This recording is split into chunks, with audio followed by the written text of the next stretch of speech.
Senhores telespectadores do canal 17, UniTV, muito boa tarde. Nesse momento, damos início ao programa Grupo Mônaco de Cultura e Saúde, que vai ao ar todas as quartas-feiras, neste horário. Neste primeiro bloco, temos a honra de receber como convidado o acadêmico e escritor Sandro Pereira Rebel, figura importante da área literária em nosso município. Muito boa tarde, Sandro. Boa tarde, Carlos Mônaco. Boa tarde, telespectador. Às suas ordens. Vamos começar as nossas perguntas. A primeira, nós queríamos saber do início de suas atividades literárias em Campo dos Goitacazes, com a publicação de artigos e crônicas em jornais. Poderia nos dizer quais os jornais e quando isso iniciou, Sandro? Pois não, o início aconteceu, acho que no fim da década de 40 ou no princípio da década de 50. Se bem me lembro, eram 5 os jornais de maior circulação de Campos. Era o Monitor Campista, o Dia, a Folha do Comércio, a Notícia e a Folha do Povo. Na Folha do Povo trabalhava um primo meu que apreciava muito os meus escritos. Foi ele, então, quem, veja bem, naturalmente com o consentimento do diretor e dono do jornal, que não era outro, imagina a ironia do destino, não era outro senão o João Rodrigues de Oliveira, que eu viria a suceder na Academia Niteroiense de Letras, muitos anos mais tarde. Então foi aquele primo quem, com o consentimento de João, publicou ali na Folha do Povo alguns trabalhos, algumas crônicas e alguns artigos meus. Mas andei colaborando também, publicando alguma coisa no Monitor e no Folha do Comércio, e na Folha do Comércio. Realmente foi um momento marcante em sua vida, né? Se dedicar ao jornal, à imprensa do nosso município de Campo dos Goitacazes, um município que deu grandes nomes, grandes personalidades da nossa história e da literatura. Sandro, em Niterói, quais os jornais que você trabalhou? Olha, Mônaco, a minha primeira experiência na imprensa em Niterói se deu, acho que em 1957 ou 1958, na redação de O Fluminense, como noticiarista. Mas ali cheguei também a preparar alguns editoriais para o jornal, por especial deferência do seu diretor e dono, o saudoso Alberto Torres. Depois, muitos anos mais tarde, eu publiquei algumas matérias em verso e prosa na Folha de Niterói, inclusive ao tempo em que se chamou Opinião e ao tempo em que se chamou Opinião Pública.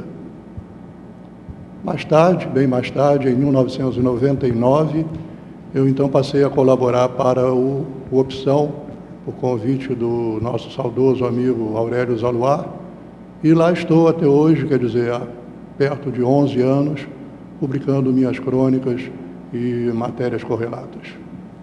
Realmente as suas crônicas atualmente no jornal Opção são crônicas que repercutem muito bem no meio literário.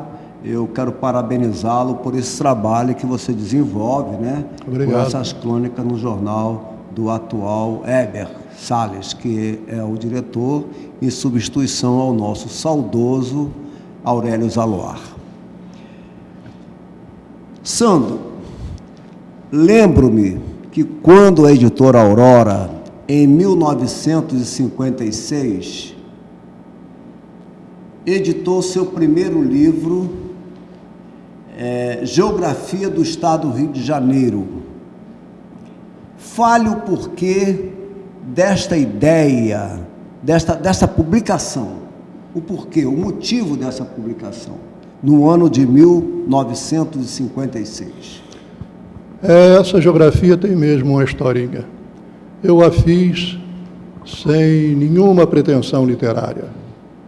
Aconteceu o seguinte: eu trabalhava no Estado numa repartição que era encarregada de organizar e aplicar as provas dos concursos de ingresso no serviço público.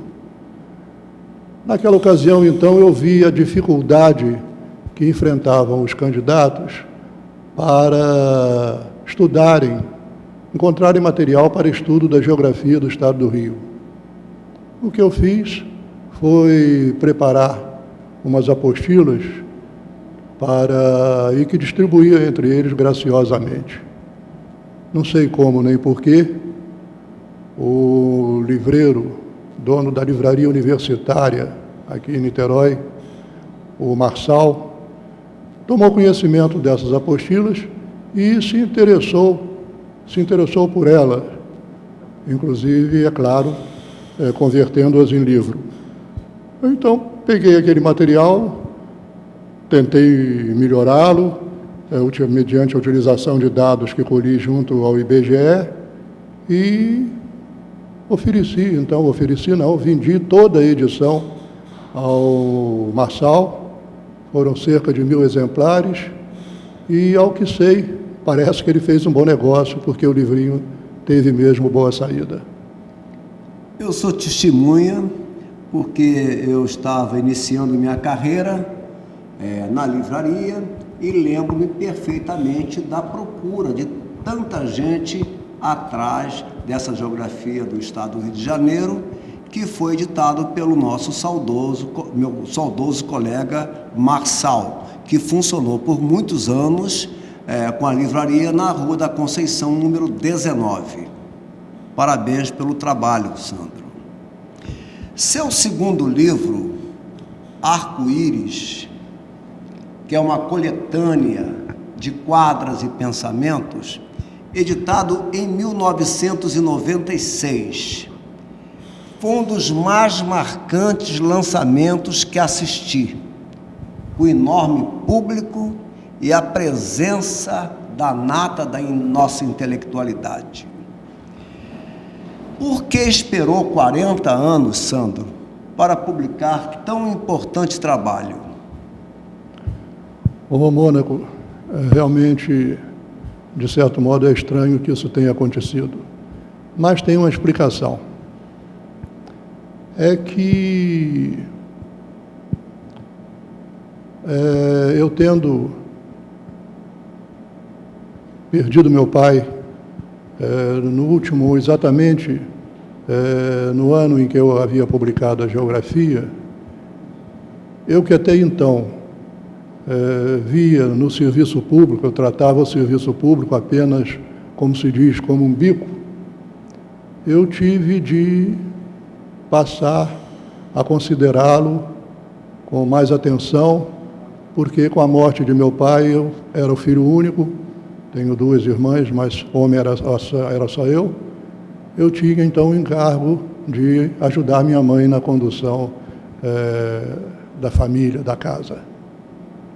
Com isso, eu passei a dedicar todo o meu tempo à administração pública, exercendo cargos em comissão, funções de chefia, de assessoramento, enfim, dando o mais que eu pudesse de mim para dele, serviço público, também tirar o máximo. Só então, depois que me aposentei, em 1988, aliás, só a partir daí é que eu tentei achar novos rumos para a minha vida, e um amigo me lembrou que eu sabia escrever alguma coisa, eu tinha as publicações lá de Campos, e tinha algumas publicações avulsas em jornais. Ele então me chamou para o jornal, para trabalhar no jornal. E trabalhando no jornal eu comecei a me aproximar do meio literário, Passei, então, tomei conhecimento da existência do seu Calçadão da Cultura, lá na Livraria Ideal, passei a frequentá-lo e, frequentando-o, com o estímulo de muitos amigos, alguns me lembraram a conveniência de eu publicar um livro, usando talvez material que eu tinha guardado em casa, e foi o que eu fiz. Eu juntei algum material que eu tinha lá pelas gavetas, arrumei-os, e daí veio, só aí então, depois de muitos anos, depois da geografia, só aí então é que pôde dar à publicidade o arco-íris.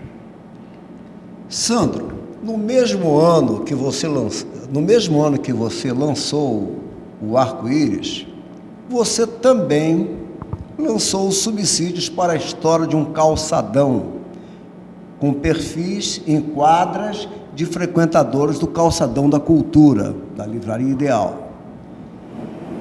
Teve esse movimento importância em sua bela trajetória literária? Ô, Mônaco, teve importância fundamental, sim. Até então, eu frequentando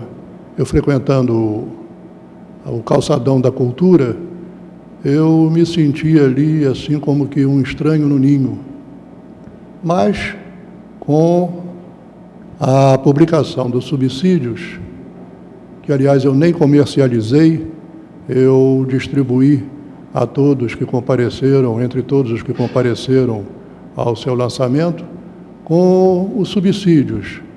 Eu passei a ser mais conhecido dos frequentadores do Calçadão, eles passaram a me conhecer melhor, e assim, eu tive nos subsídios como que um trampolim para eu me lançar mais profundamente no exercício das minhas atividades literárias.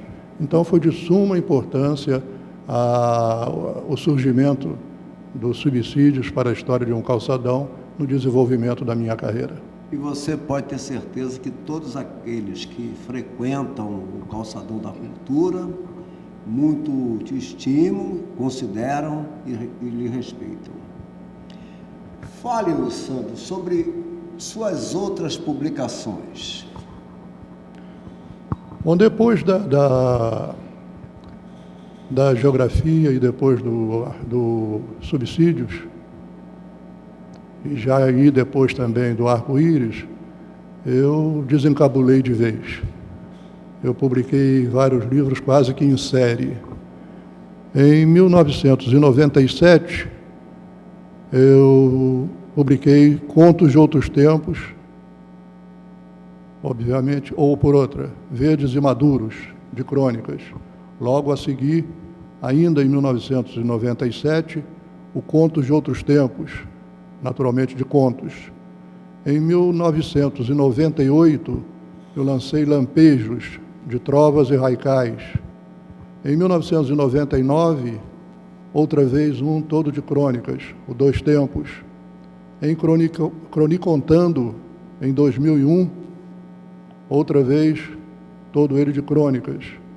E, finalmente, em 2002, o mini dicionário anticonvencional. Que aqui está, né, o mini dicionário anticonvencional, uma obra editada pela editora Nietzsche Press, que teve também uma bela repercussão. Diante de sua resposta, Sandro, está me parecendo que predomina em sua obra a prosa. Mas sei que você tem poesias e, inclusive, trovas. Gostaria, Sandro, que discorresse acerca disso. Pois não, Mônaco, é verdade. Realmente predomina no conjunto da minha obra a prosa. E eu acho que eu sei explicar por quê.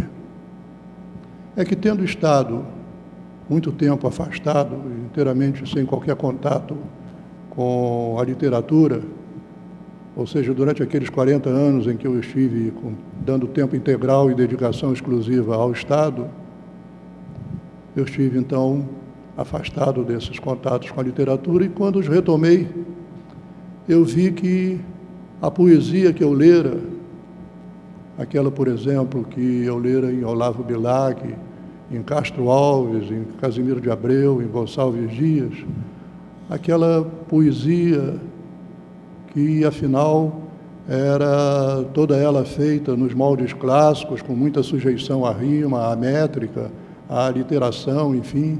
Aquela poesia já não era, naquela ocasião, e talvez até já um pouco antes, ela já não era mais a que prevalecia na literatura brasileira, isso em termos de poesia, porque já surgira o movimento do modernismo, a poesia ganhou, digamos assim, outra feição, e eu não me habituei com essa nova feição da poesia. Eu tinha enraigada em mim aquela poesia do meu antigamente, já mais remoto. Então, na verdade, eu não cuidei de me atualizar muito, li pouco a poesia mais moderna, mas, na verdade, ela era já mais, assim, bem aceita pela crítica especializada e pelo público em geral. Então, na verdade, eu não pude cuidar muito, não tenho trabalhos em poesia desse tipo. Mas você ressalvou e eu quero também ressaltar. Isto não quer dizer que o meu trabalho seja incompatível com a poesia. É sim com esse tipo de poesia. Mas você lembrou que realmente eu trabalho com a trova, que também é poesia, e trabalho com muita facilidade. Tenho boa quantidade de trovas, acho que em qualidade também elas têm sim alguma valia, tanto que, como você também lembrou, eu tenho várias premiações em concursos promovidos pela UBT em vários pontos do Brasil. Então, eu até estou pensando em, muito proximamente, escrever um livro só de trovas. Mas a propósito de lançamento, a propósito de livro, eu peço licença para fazer aqui como que um comercial. No fim do próximo mês, eu estarei lançando, sim, mais um livrinho, será o 10º, e será um livro de haikais, que também é poesia.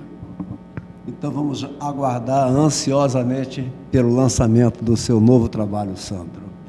Sandro, como foi seu ingresso na Academia Niteroense de Letras? Mônaco, de algum modo nós já tratamos do assunto assim paralelamente, quando falamos do surgimento do arco-íris, ou falamos também da história dos subsídios.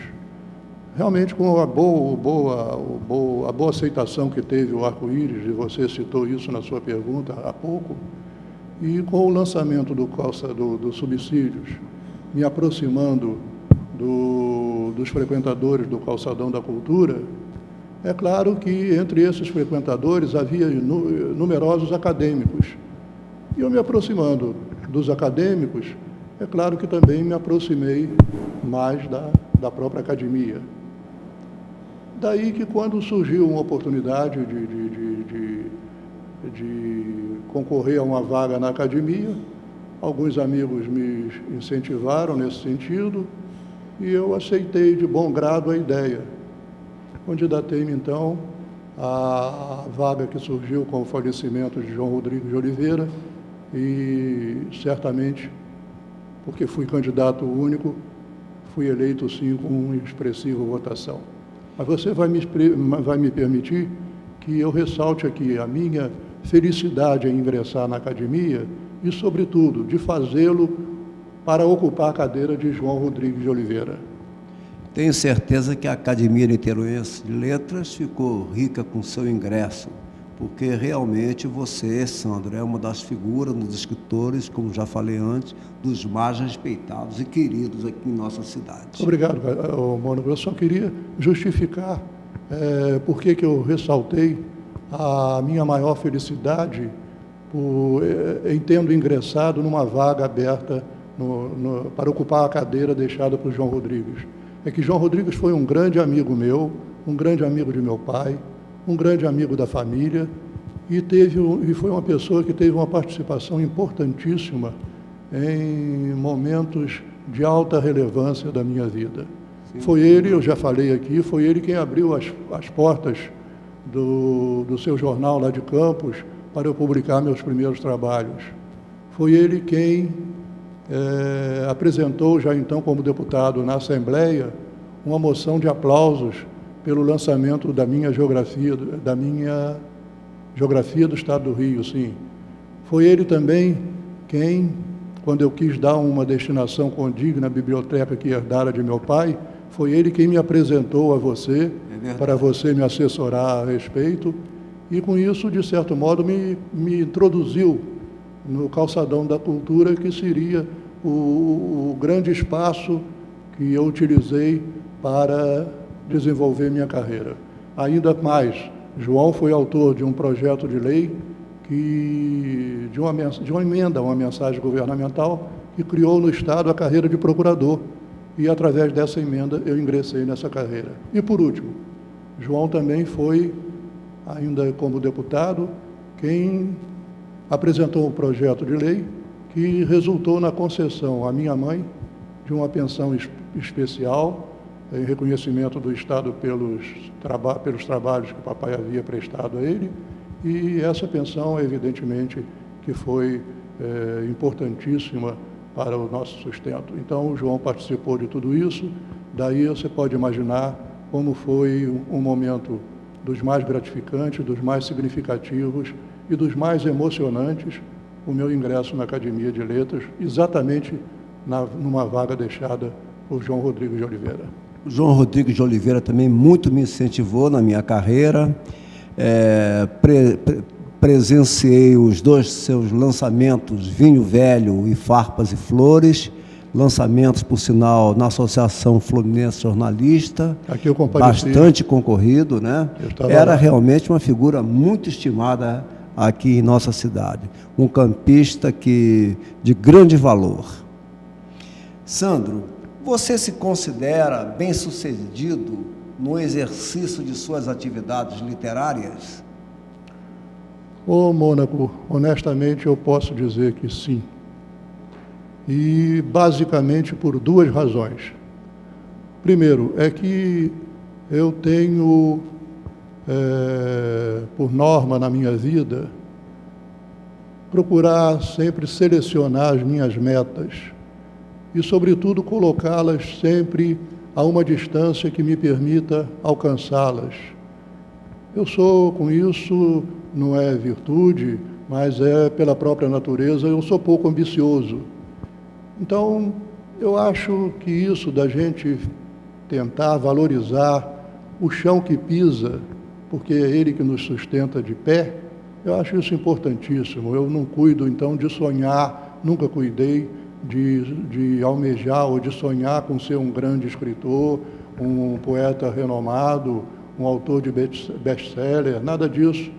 Eu sempre quis praticar literatura mais simples, de alcance mais leve, despretensiosa, sem, enfim, procurar grandes voos e grandes mergulhos. Eu, com essa mentalidade, então, eu acho que o que eu fiz bastou para me dar por satisfeito. E o segundo motivo, porque acho que também devo me dar por satisfeito com a minha carreira literária, é que, através dela, eu acho que eu conquistei um tesouro sem preço, porque, através dela, eu acho que eu fiz grandes amigos. Sem dúvida alguma. E tenho a pretensão, veja bem, de ser, como se diz, de ter o retorno da parte deles. Eu estimo a todos por igual, então eu tenho a pretensão de que eles me devolvam essa estima, que me deem também essa estima. Aliás, eu disse isso por ocasião, não estou dizendo agora, mas eu já escrevi isso por ocasião do lançamento do meus subsídios. A dedicatória que eu inseri no livro dizia o seguinte: a todos do calçadão que queiram ser meus amigos, certos de que, da minha parte, quero sim ser amigo de todos. Parabéns, Sandro. Sandro, você é uma figura que tem participado dos movimentos literários aqui em nossa cidade. Como é que você vê esse atual movimento da nossa literatura? Olha, eu vejo ao Mônaco como acontecendo de forma bem aceitável, bem razoável, a merecer aplausos. Eu acho que não poderia ser diferente. Se nós temos a serviço da cultura tantas entidades culturais do maior peso, Academia Fluminense de Letras, Academia Niteroense de Letras, o Centro Histórico, o Instituto Histórico e Geográfico, o Cenáculo Fluminense de História e Letras, e mais ainda, tendo a Associação Niteroense de Letras, de Escritores, a seção local da União Brasileira dos Trovadores, e tendo também a participação sempre efetiva, muito atuante do Grupo Mônaco de Cultura, nós tendo todas essas ferramentas ao nosso dispor, é evidentemente que o movimento literário em Niterói está bem, e eu acho que nunca vai deixar de estar bem. Muito bem. Enriquecida com o programa de TV aqui do Canal 17, certo, com o Jornal Literato e tantas instituições, né? A Maria Sabina, enfim, nós temos aí realmente instituições que trabalham em prol do nosso movimento. Sandro, eu queria agradecer imensamente a sua participação no nosso programa e quero colocá-lo para as considerações finais, algo que você queira acrescentar, né? Apenas quero parabenizar você pela realização deste programa, que é efetivamente um instrumento de divulgação da nossa cultura dos mais valiosos. E agradecer a você pelo convite com que me distinguiu para aqui estar. E, finalmente, agradecer ao telespectador pelo prestígio que me deu, pela audiência que me deu. Muito obrigado. Nós te agradecemos a sua presença, foi um motivo de muito orgulho para o programa do Grupo Mônaco de Cultura e Saúde, né? Termos aqui um convidado tão ilustre como você, Sandro Pereira Rebel. Bom, temos algumas notícias. Logo mais, às 17 horas, na Academia Niteroense de Letras, homenagem do centenário de nascimento de Brígido Tinoco. Brígido Tinoco foi ministro da Educação na década de 60, e essa palestra será proferida pelo intelectual, acadêmico Sávio Soares de Souza, que ocupa a cadeira de número 34 na Academia Niteroense de Letras, que foi ocupada pelo jornalista Alberto Francisco Torres, e teve como patrono o Joaquim Norberto de Souza e Silva. Então é um evento assim, muito importante para aqueles que militam na área da literatura, e eu estarei lá presente para assistir o Sávio, né, grande figura, falar sobre o Brígido Tinoco. Todos nós sabemos que a Academia Niteroense de Letras é presidida pelo desembargador Jorge Fernando Loretti, com uma brilhantíssima atuação à frente dessa instituição. Também queremos comunicar que no próximo sábado, dia 25, às 10 horas, na Livraria Ideal, com um lançamento do livro Bolha de Sabão, da escritora e acadêmica Edel Costa. Edel Costa é membro da Academia Niteroense de Letras, do Cenáculo Fluminense de História e Letras e outras instituições literárias de nossa cidade. Promove esse lançamento o Grupo Mônaco de Cultura, o Cenáculo Fluminense de História e Letras, a Academia Niteroense de Letras e a Associação Niteroense de Escritores. O Calçadão da Cultura fica na Rua Visconde Itaburaí, número 222, próximo à rodoviária Roberto Silveira, aqui em Niterói. O horário é a partir das 10 horas. E com isso, vamos encerrando o nosso programa do Grupo Mônaco de Cultura, que vai ao ar todas as quartas-feiras, lembrando que o programa é reprisado às quintas-feiras, às 21 horas, às sextas, às 9 horas da manhã e sábado, às 16 horas. Quero agradecer aos telespectadores, dizendo que o segundo bloco, o Bloco da Saúde, terá o comando da nossa escritora, psicóloga, acadêmica, simpática e competente, Elizabeth do Vale. Muito obrigado e até a próxima quarta-feira.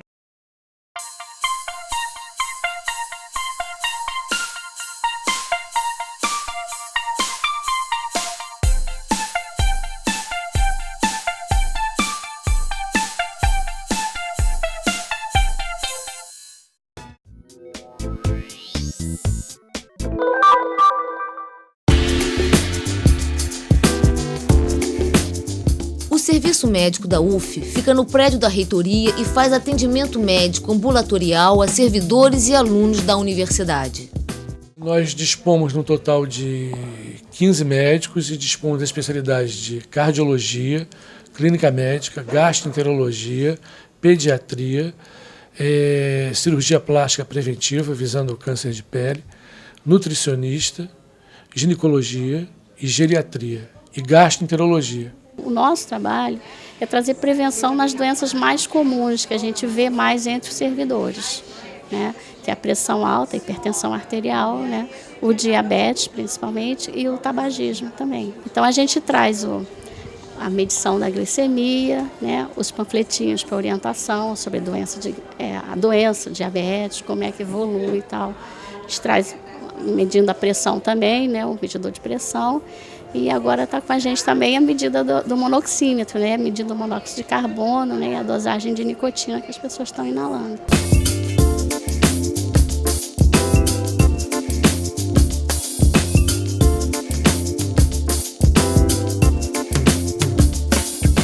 O número de atendimentos por mês, estamos chegando a 1.500 atendimentos. Nós temos espaço para muito mais, pelo menos dobrar esse número de atendimentos. É a falta de informação e de conhecimento de muitos servidores que não têm procurado nosso serviço. Além do atendimento, o serviço médico tem participado de campanhas em prol da saúde e da qualidade de vida da comunidade universitária. Nós desenvolvemos várias campanhas preventivas na tentativa de melhorar a qualidade de vida do servidor. E desenvolvemos campanhas com relação à hipertensão arterial, com relação ao diabetes, com relação à saúde da mulher, com relação a vários temas que são de interesse da comunidade que a gente atende.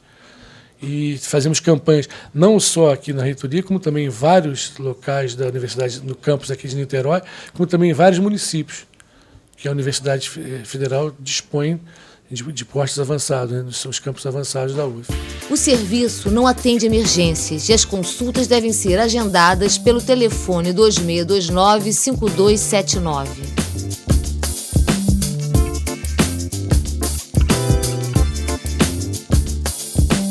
Eu acho o serviço médico daqui muito bom. Assim, o atendimento é de primeira qualidade, é excelente e você marca as consultas e tem um pronto atendimento assim, de primeira linha.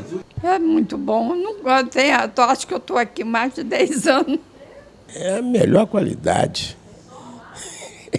Já tem ela falou uns 10, eu já tenho uns 20 anos mais ou menos que eu estou aqui desde que muitos anos. Nós dispomos de 15 médicos, uma enfermeira diplomada, uma nutricionista. E dispomos também de funcionários administrativos que prestam esse atendimento de agendamento de consulta ou eventual medicação que tem que ser feita. E dispomos de 4 salas aqui no serviço médico, dispomos de um aparelho de eletrocardiografia, dispomos do material para pesquisa de avaliação de glicemia, para avaliação no caso dos tabagistas, no monoxímetro, para a gente avaliar como é que está a questão respiratória desses pacientes, e do material da ginecologia e do cirurgião plástico, que faz pequenos procedimentos de cirurgia plástica, não plástica reparadora, deixa bem claro. É importante que todos compareçam, conheçam nosso serviço, que é um serviço que se faz com muito carinho. Temos vaga em todos os horários, temos clínicos esperando por vocês. Seria importante a presença, até que para conhecer nosso serviço. É um serviço diferenciado que os outros serviços de postos de saúde do próprio Antônio Pedro, porque aqui a gente marca a consulta e o paciente é atendido naquele horário da consulta, naquele horário não fica esperando. Então, é um serviço que é um privilégio para os nossos servidores. Eu acredito que vocês poderiam aproveitar essa oportunidade.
Boa tarde para você, telespectador. Estamos aqui com mais um Bem-Estar e Saúde. E como vocês podem ver, o Mônaco entrevistou o Sandro, mas eu não dispensei o Sandro, não deixei o Sandro embora, porque o Mônaco me falou, e eu gostaria de ter feito mais uma pergunta.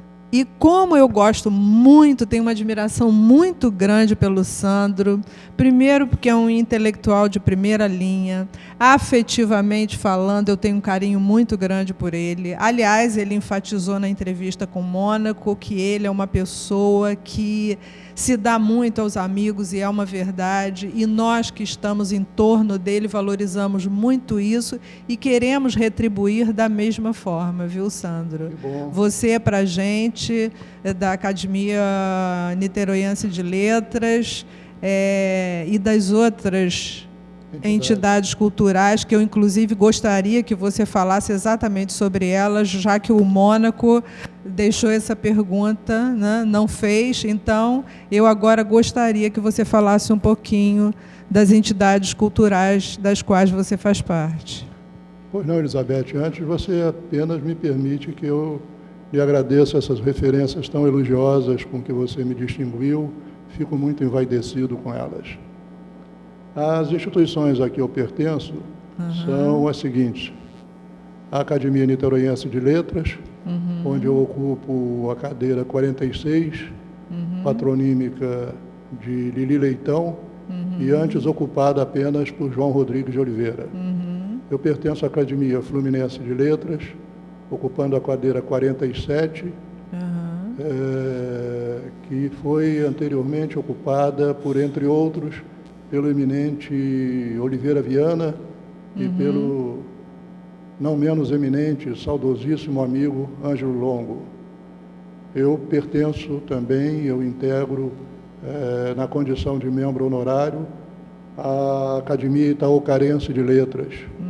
E na condição de membro correspondente, também pertenço à Academia Campista de Letras. O BT? E afora isso, exato, afora as academias propriamente, eu também faço parte, eu sou filiado à Associação Niteroiense de Escritores. A ANE. E, exato, a ANE.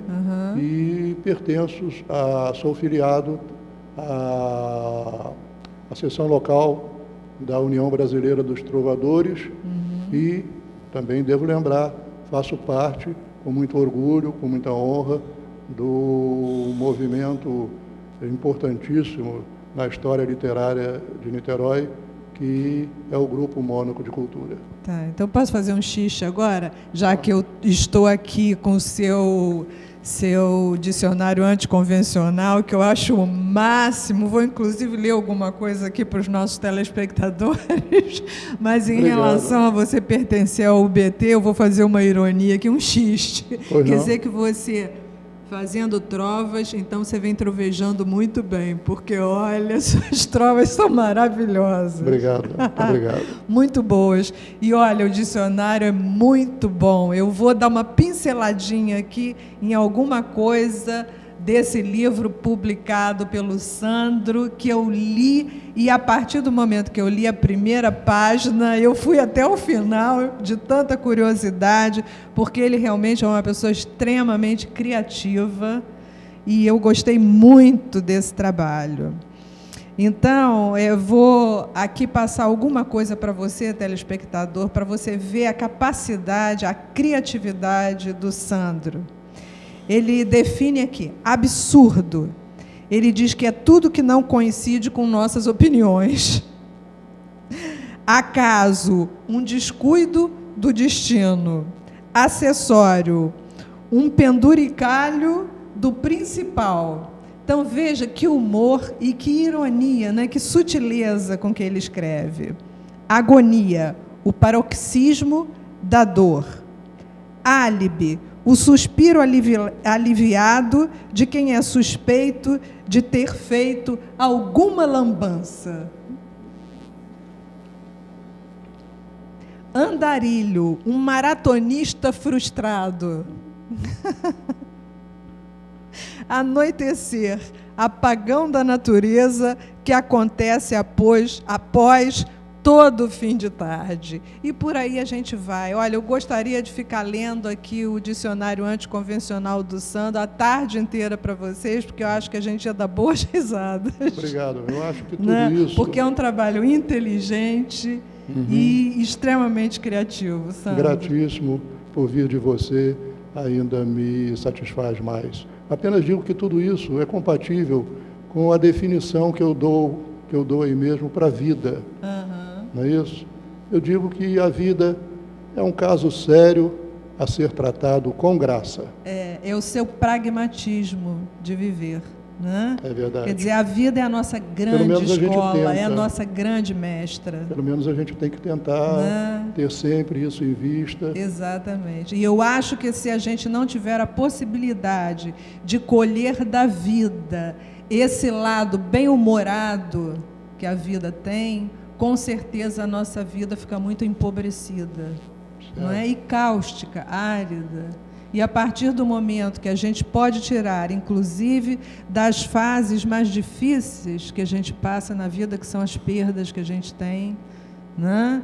Que é tudo aquilo que às vezes nos faz sofrer, nos faz sentir dor. Quer dizer, se nós não tivermos a capacidade de podermos, nesses momentos, transcender a isso, quer dizer, olhar em volta e poder ver alguma coisa, vamos dizer assim, com um conteúdo mais definido, como alguma coisa que realmente transcenda a nossa pequenez, as nossas limitações, a miserabilidade da matéria, da carne, ficaria muito difícil. Né? E eu acho que você é essa pessoa que tem essa labuta diária, nesse comprometimento com a vida, em relação a engrandecê-la em tudo que você faz. E isso é muito bonito. Obrigado. Isso é um dom maravilhoso, né? E é uma coisa que agrega, que estimula e que é exemplo, com certeza, para todos nós que militamos ao seu lado na labuta de todos os dias. Obrigado. Tá? Então, eu te agradeço muito e vou pedir a sua companhia aqui, porque hoje eu vou responder alguns e-mails que chegaram e eu gostaria que você me fizesse companhia. Eu vou estar interessadíssimo em ouvir suas respostas, seu discurso a respeito desses assuntos. Não é um discurso, não é um tratado, e eu não esgoto também, lógico, os temas Alguma questão que chega, o tempo é pequeno, é curto, não dá, mas alguma coisa sempre a gente pode esclarecer, a gente pode, de certa forma, dar uma direção. E eu gostaria hoje, então, de abordar aqui alguns e-mails que chegaram, e eu vou fazer isso com muito prazer e carinhosamente para você, telespectador, que nos enviou, então, essas questões. Então, a primeira seria: como funciona a psicoterapia?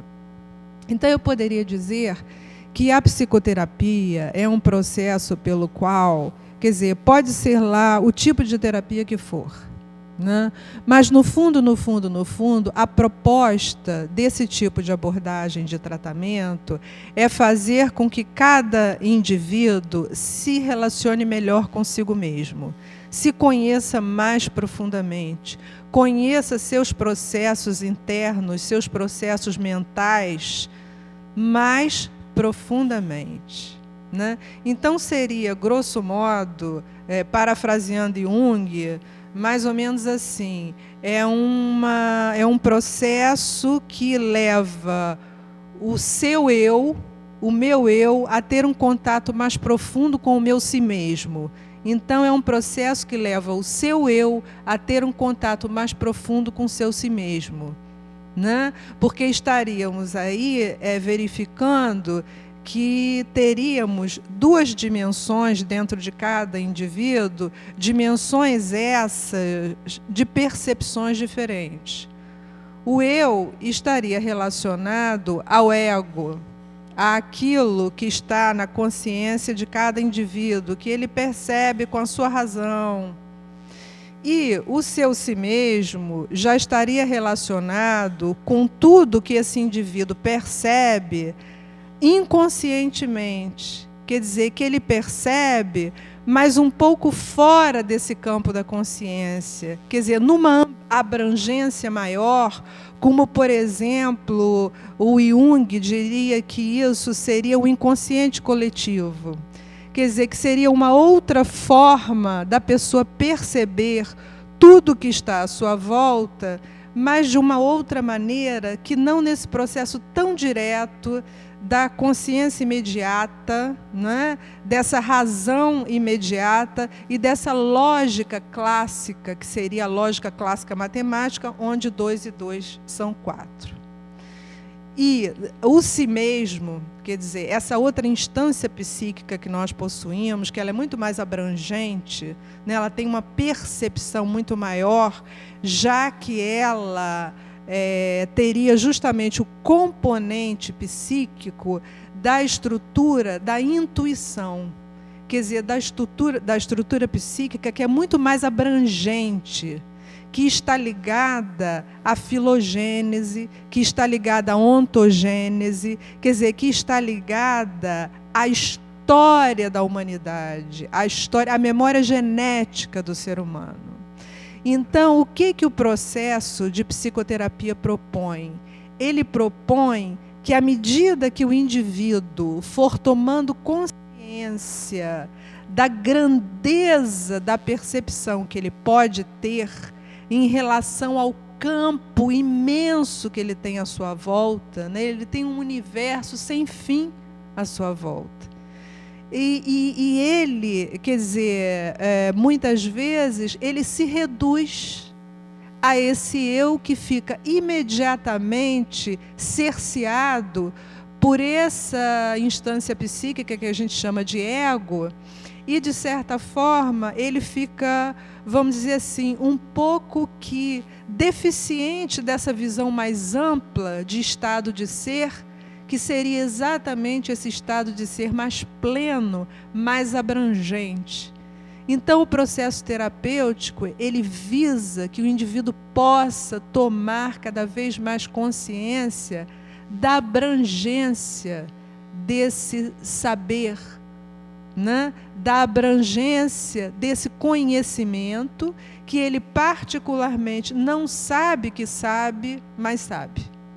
né? É paradoxal, é uma coisa meio complicada, às vezes, da pessoa entender, mas quando nós fazemos alguma pergunta a nós mesmos, ou dirigimos alguma pergunta a outra pessoa, ou, a uma maneira geral, as situações, as vicissitudes da vida, na realidade, nós já temos essa resposta no nosso âmago, mas nós não sabemos que temos. Então, a nosso respeito, nós sabemos muita coisa que nós não damos conta de que sabemos. E, através de um processo terapêutico, nós tomamos gradativamente consciência de coisas que até então nós não alcançávamos, mas que, através de um processo terapêutico, nós vamos alcançando vagarosamente à medida que descortinamos, quer dizer, que deixamos cair os véus que nos encobrem uma visão.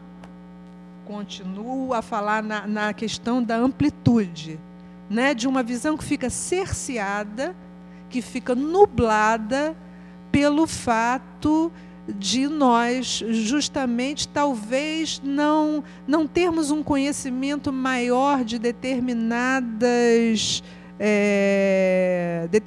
temáticas, como, por exemplo, a filosofia, não é? Que ajudaria muito, o homem ajuda muito a estruturação do pensamento, a estruturação desse questionamento do quem somos nós, né? Então, a psicoterapia, ela, acima de tudo, ela leva o sujeito a construir de uma forma mais embasada a sua identidade, né? A sua questão de quem é esse, quem é essa pessoa, né? Quer dizer, quem sou eu? Né? Qual é o meu caminho, qual é a minha trajetória, quais são meus desejos? Quer dizer, dar conta dos nossos desejos é uma coisa que não é muito fácil, né? Então, é um processo para quem se interessa, é um processo para quem tem essa curiosidade, para quem está disposto realmente a fazer esse trabalho de aprofundamento. Então, o processo psicoterapêutico, sintetizando, seria isso. Bom, então vamos aqui para uma segunda questão, que seria: qual a faixa etária que mais procura tratamento, quer dizer, que mais procura a psicoterapia? Olha, eu já estou há 22 anos trabalhando com psicoterapia, né? Com psicologia clínica e disfunções sexuais também. E eu diria que a minha demanda para o meu consultório, em cada fase da vida, houve uma demanda mais para adolescente, ou mais para crianças, ou mais para pessoas já maduras. Agora, nesse momento, a minha demanda maior é de adolescentes e jovens, aí eu qualificaria jovem aí até a casa dos 40 anos, né? Hoje a juventude já vai mais um pouco, a média de vida está aumentando. Então, eu teria uma demanda maior nessa área. Muitos jovens, os jovens hoje, felizmente, se questionam muito, querem encontrar essas respostas em si mesmos, querem aprofundar esse conhecimento. E os jovens casais procuram muito para esse entendimento da relação de par, né? Então, eu diria que a pessoa com mais idade, ela reluta mais. Ela vai normalmente procurar um processo terapêutico, às vezes diante de uma doença, às vezes diante de uma doença crônica, que começa a debilitar o organismo, começa a causar uma certa depressão, e a pessoa, então, vai buscar um apoio, vai buscar, vamos dizer assim, um certo conhecimento maior a respeito de si mesmo, até para poder lidar melhor com o sofrimento, com a dor. E isso realmente acontece já, então, nessa faixa de idade de 50 anos para frente, por aí. Bom, a outra pergunta seria: o que é descarga adrenérgica e suas consequências? Bom, eu acho que quem estaria mais apto a falar sobre isso seria um médico, não seria um psicólogo. Mas, para não deixar a questão totalmente jogada e sem uma resposta, eu diria que toda vez que um organismo se prepara para se defender de alguma coisa, toda vez que esse organismo, ele de certa forma, ele é pego de surpresa em alguma situação, tanto até numa surpresa que possa ser alegre, não precisa ser só uma coisa assustadora, uma coisa que cause medo, mas a partir do momento que esse organismo ele recebe um grande estímulo, né, você leva um susto, mesmo que possa ser uma surpresa boa, alguém te assusta com uma coisa boa, com uma, né, vou te contar uma coisa, né, e de repente a pessoa tem aquela, fica surpreendida, quer dizer, leva aquele estímulo forte em cima, ela tem descargas de determinadas substâncias que o organismo produz, e uma dessas substâncias, dessas substâncias é a noradrenalina, que causaria nesse organismo um aumento da tensão interna do organismo, que é justamente o que prepara o organismo para a fuga, é o que prepara todo animal para a fuga. Então, uma descarga adrenérgica no organismo de um ser humano ou de um animal, ela provoca mudanças metabólicas, assim como uma estimulação contínua, como a gente chamaria, por exemplo, um estresse contínuo, levaria o indivíduo a ter uma descarga adrenérgica e, às vezes, entrar numa somatização e, inclusive, ter algumas alterações orgânicas que teriam que ser tratadas medicamentosamente, como a gente vê aqui o caso da pressão arterial, o caso de algumas doenças relacionadas exatamente a esse estresse contínuo, né? Outras doenças várias, como úlceras, alergias, enfim, algumas viroses, por também as descargas adrenérgicas contribuírem para também afetarem o sistema imunológico do organismo, né? Hoje nós já sabemos comprovadamente, a cardiologia já tem pesquisas que falam a respeito da ansiedade aguda crônica e da depressão serem fatores de riscos para as doenças cardiovasculares. Então, é isso, essa informação eu posso dar. Mas outras informações mais profundas, mais específicas, a gente vai ter aqui, com certeza, médicos que falarão disso mais apropriadamente e esclarecerão para você, telespectador, mais minuciosamente essas perguntas. Hoje o nosso tempo já se esgota, ficaram aqui algumas coisas por responder, sempre fica, mas não faltará oportunidade para a gente fazer isso. Então, me despeço hoje. Sandro, mais uma vez, muito obrigada pela sua colaboração. Tá? Você traz para a gente aqui uma alegria muito grande, uma contribuição muito grande. Então, é com muito carinho que eu até quis que você ficasse aqui perto de mim, porque eu acho que essa coisa da boa relação, do incentivo, é uma coisa tão contagiante que todos gostam. Obrigado a você, foi muito prazer ter estado aqui. Tá? Então, olha, que a sua luz seja sempre cada vez maior, para que possa também iluminar os caminhos daqueles que estão à sua volta. Tá? Para você passar um pouquinho da sua luz para a gente. Para você, telespectador, meu beijo carinhoso e, com certeza, o que não foi abordado hoje será oportunamente numa outra ocasião. Olha, nossos programas vão ao ar às quartas-feiras, nesse horário, né? O Mônaco começa às 2h, eu mais ou menos em torno de 2h30. Às quintas-feiras, às 21h, tem reprise. Às sextas-feiras, às 9h da manhã, tem reprise. E aos sábados, às 16h. Então, mais uma vez, até quarta.